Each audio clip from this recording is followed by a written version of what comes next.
All right, Sean. Let's go do some stay in the association, but talk about a team we haven't really talked about at all today. The Phoenix Suns. And of course, last year they got three max players: Kevin Durant, Devin Booker, Bradley Beal. Kevin Durant wanted to go there, wanted out of Brooklyn, handpicked Phoenix. And there's talk. Now, none of it from Durant, but there's talk, there's scuttlebutt, there are some reports saying he wants out. I don't know if it's true or not, so we're not going to act like it's true.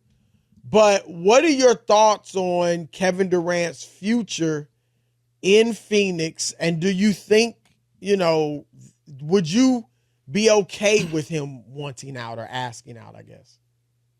Is there any reason outside of the fact that the people that made these moves still have jobs in Phoenix that they haven't already decided, you know what, on the surface this looked like it had potential, but it actually doesn't work? Because first of all, Bradley Beal's a diminished version of what he was in his prime. He's not the same elite player that he used to be. Injuries, whatever you want to call it. And what they had to give up to add Durant took away the entirety of the bench. They lack size, they lack depth, and it shows itself, when they get in, series in the West, where when you look at how the West looks moving forward, OKC, Minnesota, Dallas, Denver, like Phoenix isn't on the same level as any of those teams. I think they're a notch below teams like the Lakers and the Clippers as well, assuming that Paul George returns. I think the reason that, and I don't look, there are kind of conflicting reports, I guess, because some people think they will look to trade Durant, and others are saying no. Their owner, Matt Ishbia, came out and said they're not trading him. I believe Ishbia. I'm not saying just because he said it, but I don't think they're ready to move on from Kevin Durant because I don't think you bring in Mike Budenholzer, a championship coach, who you're paying $10 million a year for a rebuild. Not that he can't be a rebuild coach. I think he could. But I think they look at it like we didn't get the most out of our squad. We weren't healthy very often, with Beal. And so we're bringing in a championship level coach that can get the most out of this team. Chris, you're being too analytical. Let's just be logical for a second. Can the Phoenix Suns, as currently construed, I'm not telling you what I think, even compete for a Western Conference championship? I'm not telling you what I think. I'm telling you what they think. I think they think. I agree. I don't think they're winning the West next year. Yes. So but I think they're saying we got Kevin Durant, we got Bradley Beal, and Beal doesn't need to be what he used to be. He's the third guy. He's still a good third guy. But he's not a third guy on the level of a Drew Holiday and those guys. Like in that. Well, offensively, he can be better than Drew Holiday. But he wasn't and he's not the defender, but he's banged up all it. That's his main problem. He's always hurt. Yeah, but my point is, I'm not arguing with you that they can win the West. Mm-hmm. What I'm saying is they are looking at their roster saying, why am I going to break this up to start from the bottom? That's what they're saying, I think. And I think they're saying we're going to give it one shot this year and see what we can do. And then if we have to start breaking it up from there, they will. Now, I think it would make some sense maybe to move Durant for younger pieces that are more on the timeline of Devin Booker. But I don't think they're going to do that. And Devin Booker's how old? 26. So 27. You think if he's got probably another 8 years in his prime based on, guys are getting into their mid-30s still being, pretty capable. He's 27. Why waste any of those years? I don't think they look at it as a waste. I think they're saying, let's see what we can do with what they view as a better coach. What they really need is a point guard. They never should have made the Beal trade where they gave up Chris Paul. I know Chris isn't what he used to be, obviously, but they need a decision maker. Well, they need their biggest problem was the fourth quarters. Stop purchasing lemons. And it's not a knock on Bradley Beal. I've followed him since he was a player at University of Florida. I'm a big fan, but he is who he is at this point in his career, a guy that's always hurt. So why would you trade for a guy and give up legit assets? I mean, it was a terrible trade. Right. And but it's a big contract that he can't It's get hard off. to move him now. Right. So Like as a guy that looks at the NBA, they continually do this. Like, why accumulate and acquire these guys that have proven they aren't reliable, even from an availability standpoint? Well, this is an owner that just came in trying to hit home runs right away. But how would you feel if Kevin Durant asked out? Like he asked out of Brooklyn. I mean, that's kind of what Kevin Durant has done, right? But he asked out of Brooklyn. It started with asking out of Oklahoma City, and then it started Well, he just left there as a free agent. Right, asking out of Golden State. Well, he just left there as a free agent. To me, when you leave, you're asking out because he had the opportunity to stay in both of those places. Then it was asking out of Brooklyn. Then it was asking out of, what was it, Boston next? You know. No, he went OKC, Golden State, Brooklyn, now Phoenix. Right? It's just kind of like, I think if he could do it over again, let me say this, and I think young players can learn from Kevin Durant. And they can learn from LeBron. I think LeBron has made some mistakes, too, when it comes to trying to be player and GM. Trying to think that they can put a team together and coach said team. He never should have left Golden State. And I think the only reason he left Golden State was because of the media. The media chastised and criticized him at such an intense level that it made him decide, I got to prove that I can do it without this group. And I brought up these young guys, stop letting the media dictate your decisions. Well, the right basketball decision for him was to stay in Golden State. Forget all the noise. That's certainly true. That is certainly true. And here's the thing. This is what he lost. Now, obviously, he's an all-time great player, top 25-ish player ever.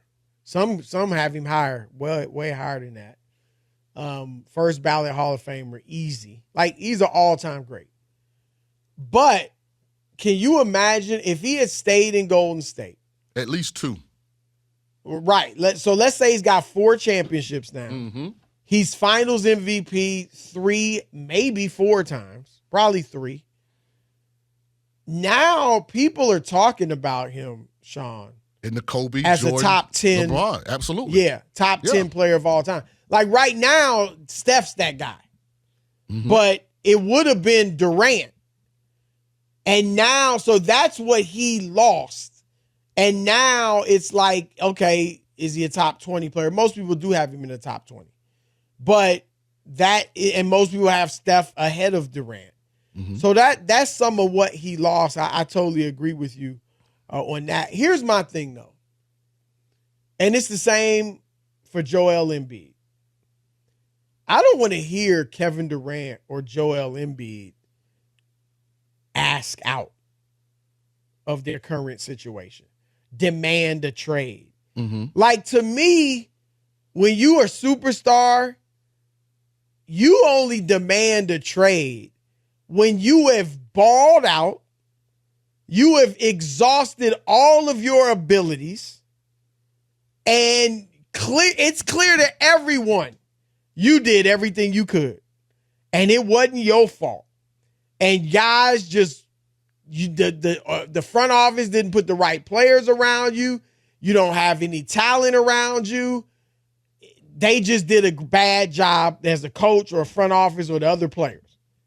Like LeBron, when LeBron left Cleveland, I know people did get mad at him and fault him. I didn't.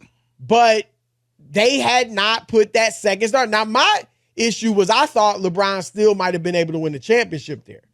But they clearly did not give him a second star. But Joel Embiid, man, please, I wish you would ask for a trade.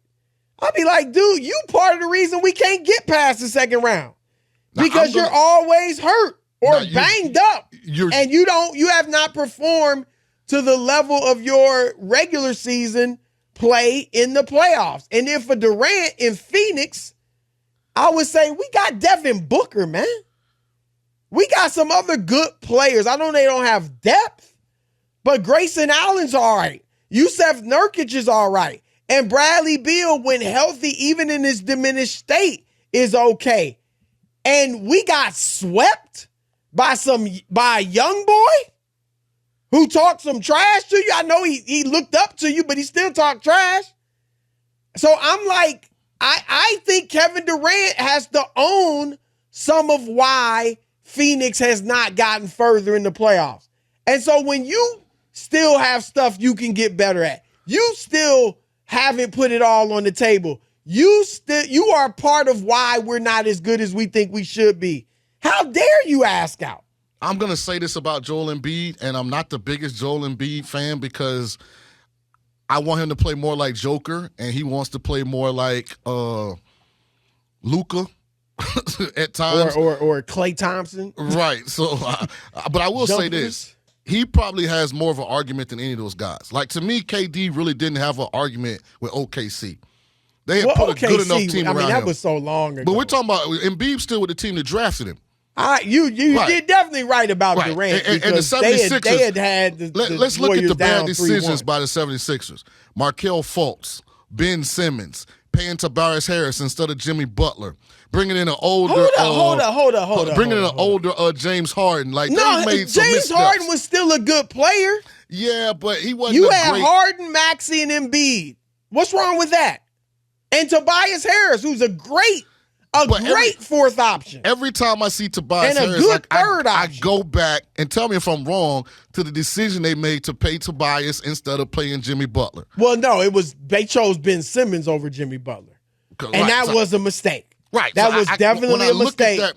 It's like when I look at the Lakers, it's like if Magic drafts Jason Tatum instead of Lonzo Ball, like, I mean, how is that organized? You know, it's just simple things like when you look at mistakes that were, I don't think they were they? I don't know that they were in the same draft. Yes, they were. That Tatum was in the Simmons draft. No, the same draft Lonzo Ball. Tatum went 3, if I'm not mistaken. Yeah, Tatum went 3, but and Lonzo went 2.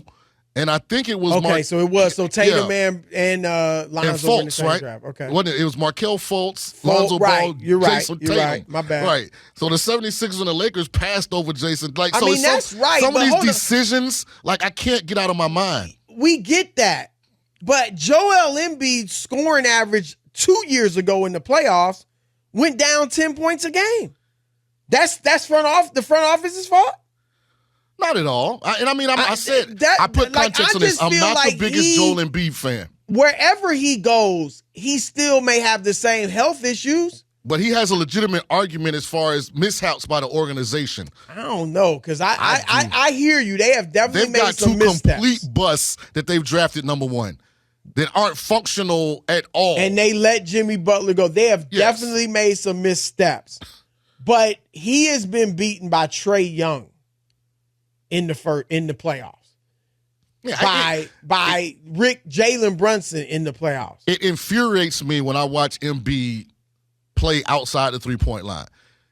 When there is no one, like even against the Knicks, like, you mean to tell me you don't want to just give Hartenstein bucket after bucket after bucket on the block? But he wants them to be 16-foot shots. That's what I'm saying. Like, it infuriates me. He is a phenomenal jump shooter. His mid-range jumper is just it's right up there with anybody in the league. So I don't want him to lose that. But what I do want is, when it is time, back them down or post them up and go to work down low. That's what Jokic does. Jokic is at the outside a lot of the time. But when it's time, when I need it, I'm taking you down low and scoring on you.